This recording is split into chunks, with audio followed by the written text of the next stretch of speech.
This is Rail Safety Week. Did you know every 3 hours in the U.S. somebody is hit by a train?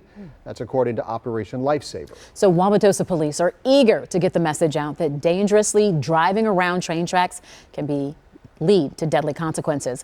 Rebecca Clough has tonight's Project Drive Safer.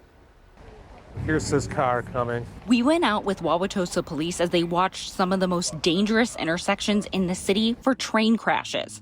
At 68th and State, we saw vehicles like this box truck stop on the tracks. He stopped on the tracks right here. At 70th and State, an SUV tried to cross before the gates went up, then changed course, but stayed close to the gates before the signals stopped.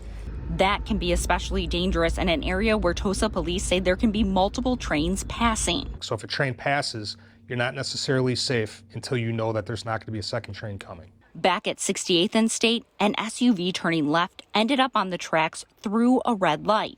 They're stuck with nowhere to go. We'll come back to what patrol specialist Officer McDermott says that driver should do. Wauwatosa police say on average 35 trains pass through the city every day. The high number makes it more likely a driver or a pedestrian gets hit. In April, a train hit a FedEx truck that crossed over the tracks in Wauwatosa. That crossing did not have warning gates or signals. That driver survived. In June of 2020, a 13-year-old boy was hit by a train near Hart Park in Tosa when he was biking near the tracks at 70th and State. Police say a train heading westbound blocked his view of a second train coming the opposite direction, and he was struck. He also survived but was seriously hurt.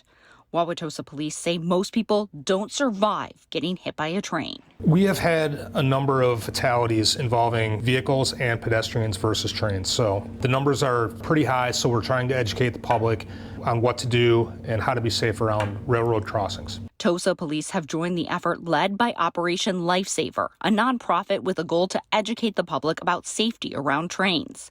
In Wisconsin, the group says last year there were 40 train crashes with 4 deaths. And a big factor? Distractions. Over 60% of the crashes in the United States and 2/3 of the crashes here in the state of Wisconsin, they're happening where there are lights and gates there. He says anytime you come to railroad tracks, look and listen. If there are flashing lights or gates, stop where it's marked on the road. If there are no gates, you should stop 25 feet from the tracks in Wisconsin. Back to the driver waiting to turn left when the light turned red, Officer McDermott says first, you shouldn't pull onto the tracks until you're sure you can clear them.